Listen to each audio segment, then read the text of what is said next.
저마다 크리스천이 된 계기가 있습니다. 한국에 1000만 신자들이 있다고 하니 1000만 가지 다른 경우들이 있겠죠. 그러다 보니 예수님을 만나는 계기도 제각각 다릅니다.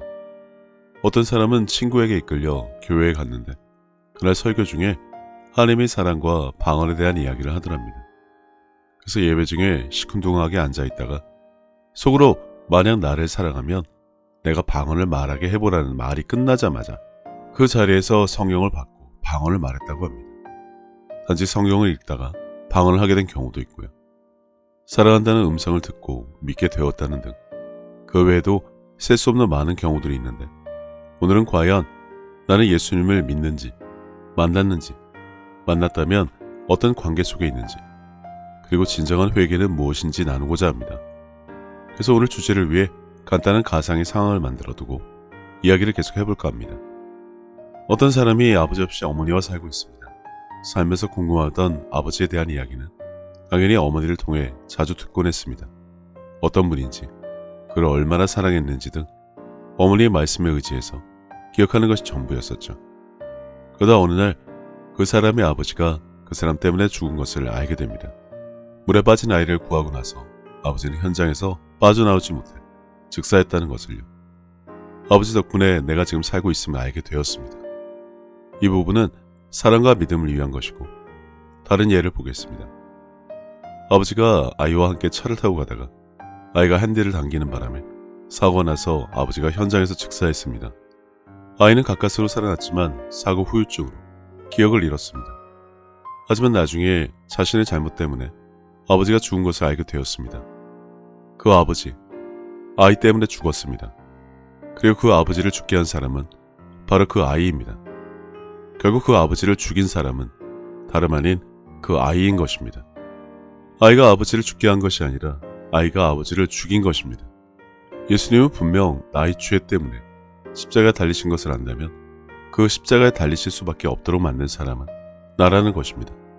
즉 예수님을 죽인 사람은 바로 나입니다.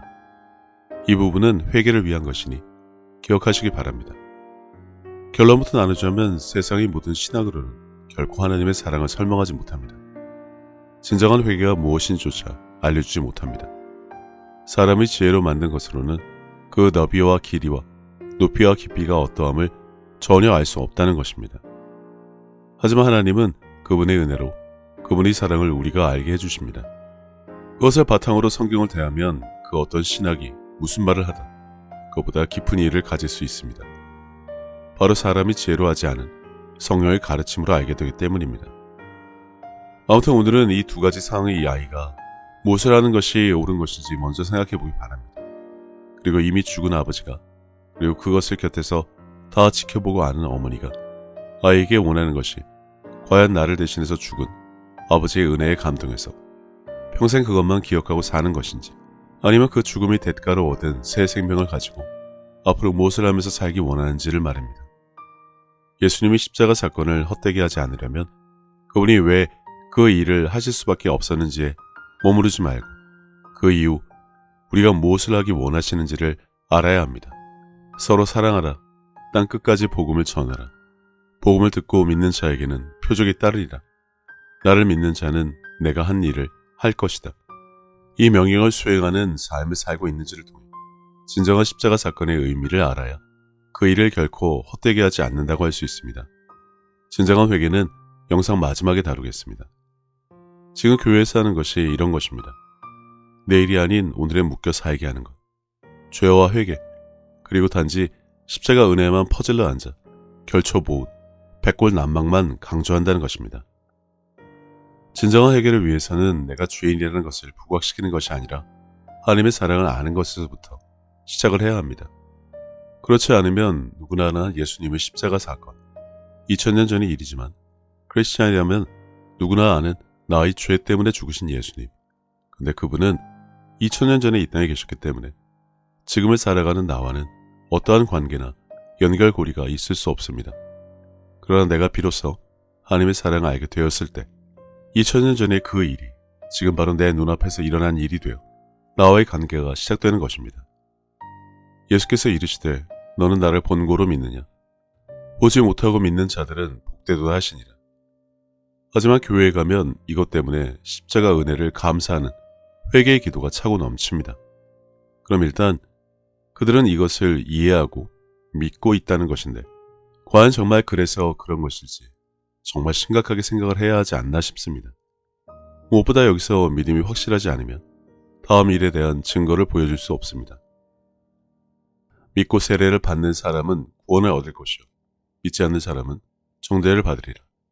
믿는 자들에게는 이런 표적이 따르리니 곧 그들이 내 이름으로 귀신을 쫓아내며 새 방언을 말하며 뱀을 집어올리며 무슨 독을 마실지라도 해를 받지 아니하며 병든 사람에게 손을 얹은즉 나으리라 하시더라. 이러한 표적이 따르지 않으면 분명하게 전하거나 들은 것이 아닙니다. 전하는 자가 무엇인가 아주 단단히 잘못 전한 것이죠. 그래서 교회와 목회자는 이것에 대해 분명히 전할 수 있어야 합니다. 듣고 믿었다면 표적이 따라야 하는데 대부분 그렇지 않습니다. 그러면 교회와 목회자가 복음을 제대로 전하지 않은 결과란 것입니다. 모른다는 겁니다. 내가 만일 내 입으로 예수를 주로 시인하며 또 하나님께서 그를 죽은 자 가운데서 살리신 것을 내 마음에 믿으면 구원을 얻으리라. 서도에서 아이를 살리려다가 정작 죽은 아버지의 이야기처럼 내 육신의 아버지가 날 구하려다 죽은 사실을 알고 받은 충격보다 훨씬 더 강하게 다가오는 예수님의 대소. 분명 그래서 예수님을 내 구주로 영접하고 신앙생활을 하고 복음을 전하고 있는지 오늘 그것을 분명히 하기 위해서 지금까지 계속 같은 질문을 다양하게 묻고 있습니다. 혹시나 아는 것으로 또는 믿는 것으로 착각하고 있지는 않은지도 조심스럽게 점검을 해야 진정한 크리스찬이 될 수 있기 때문입니다. 해답은 다음 구절을 통해 알 수 있습니다. 하나님이 우리를 사랑하시는 사랑을 우리가 알고 믿었노니 하나님은 사랑이시라.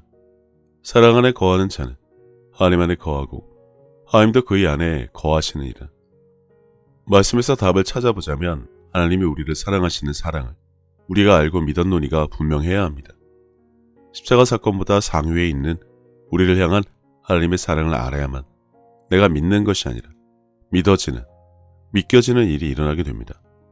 이것이 바로 하나님의 은혜입니다.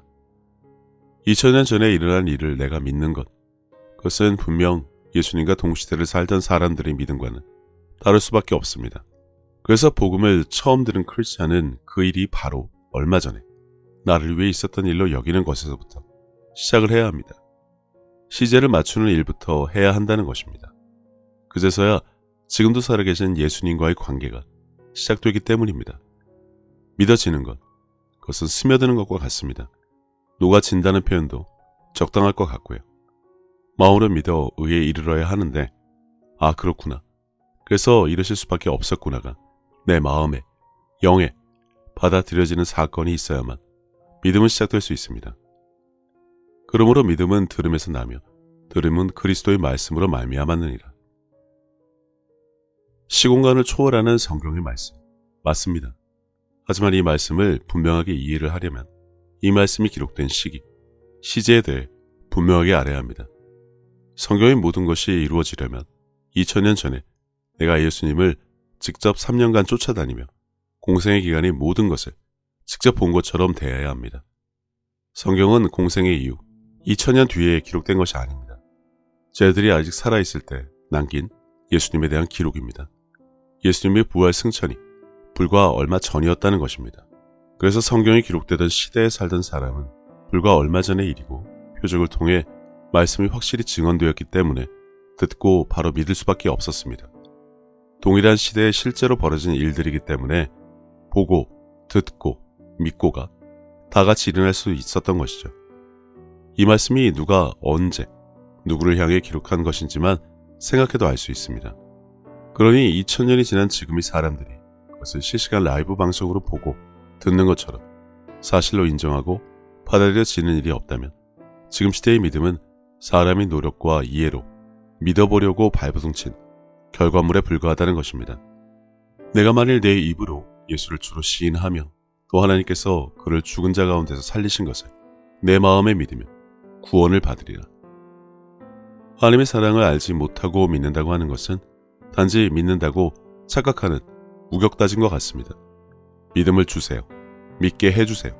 알게 해주세요의 기도가 무의미하다고 거의 모든 영상에서 나누었지만 빌립에게 하신 예수님의 말씀을 기억해야 합니다. 아버지가 내 안에 계신 것을 믿지 못하겠으면 내가 행한 것을 보고 믿으라는 말씀을 말입니다. 이 땅의 그 누구도 예수님이 하신 일을 본 사람은 없습니다. 단지 성경의 기록만으로 남아 있습니다.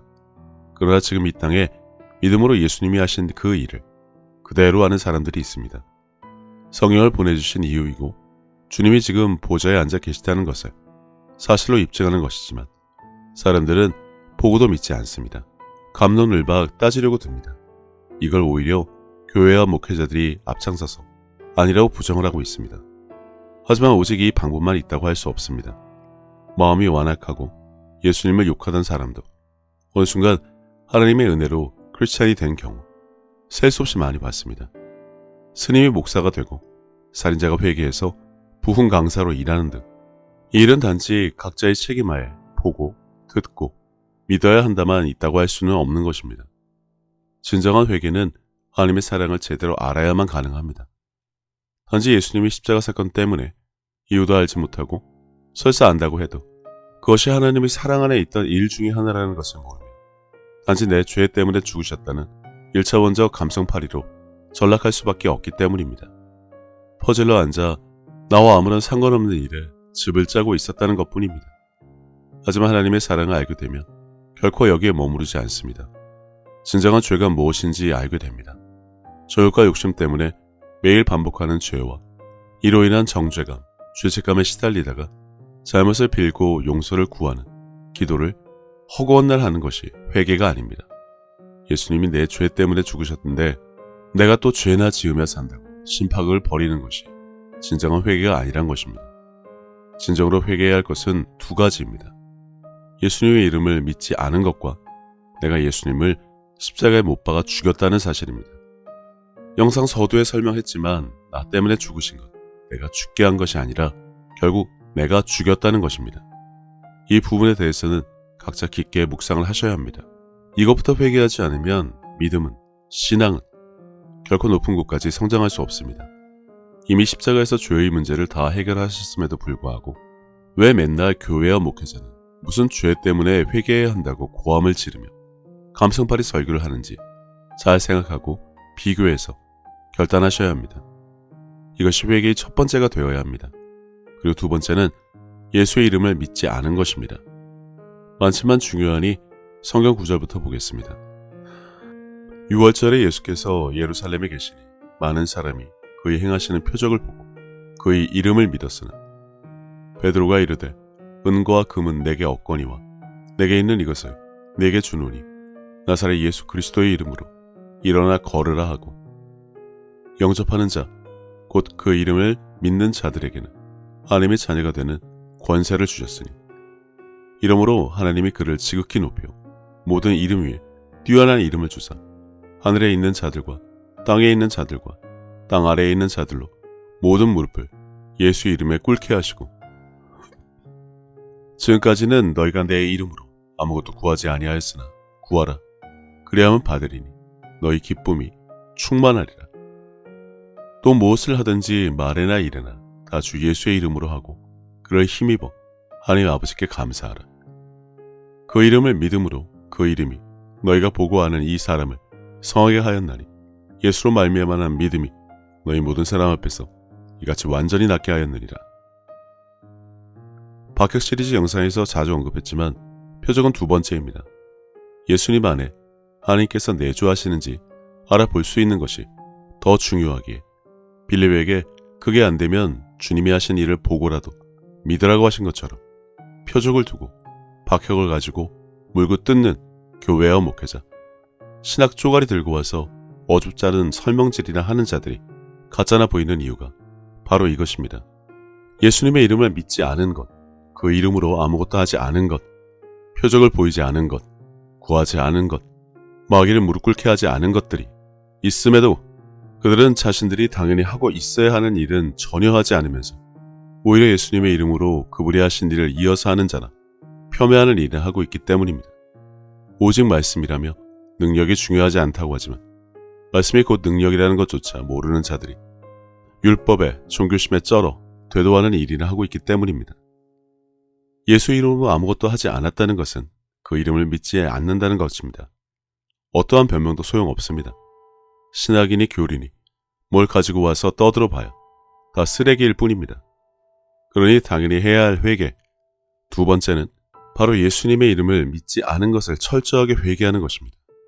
성경에 버젓이 기록된 것을 전혀 행하지 않은 것에 대한 회개가 진정한 회개인 것입니다.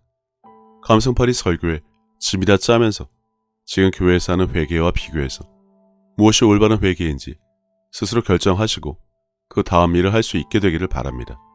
면피나 하려고 교회나 목회자 정죄하고 비난한다고 무지성으로 거품 물기 전에 할 일은 제대로 하는지부터 분명하게 밝혀야 할 것입니다.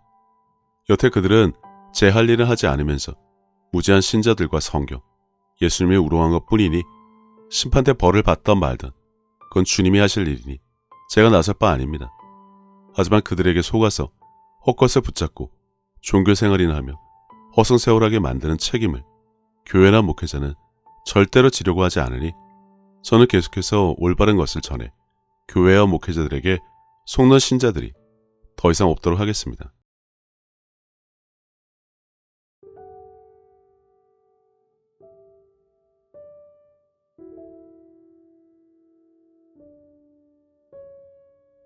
예수님께서는 내 마음을 다하고 목숨을 다하고 뜻을 다하고 힘을 다하여 주 너의 하나님을 사랑하라 하신 것이요.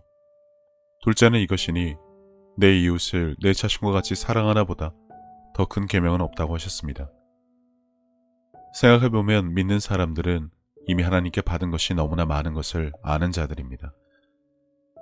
예수님을 통해 죄사함과 구원을 받은 것부터 시작해서 살아 숨을 쉴 수 있는 공기와 바람, 맑고 푸른 하늘과 마실 물, 그리고 땅과 그 위와 아래의 많은 것들, 이미 오래전부터 내 주변에 있어 왔으니 당연한 것으로 여기며 우리는 여전히 값없이 공짜로 받아 그것들이 감사함을 잊고 살기는 했지만 그런 것 말고도 하나님으로부터 받은 사랑과 평안에 대해 생각하자면 끝이 없습니다.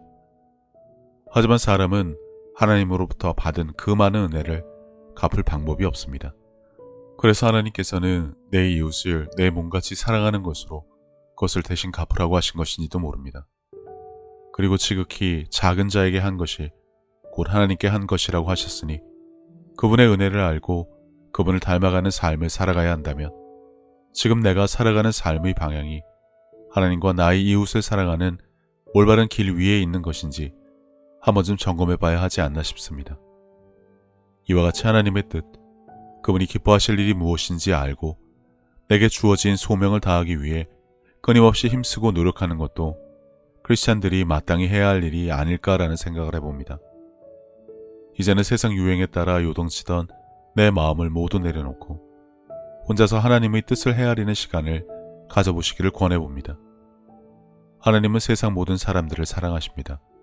그렇기 때문에 당신이 사랑받기에 마땅한 사람인 것처럼 당신의 가족도 이웃도 그분에게는 마찬가지로 소중한 자녀들입니다.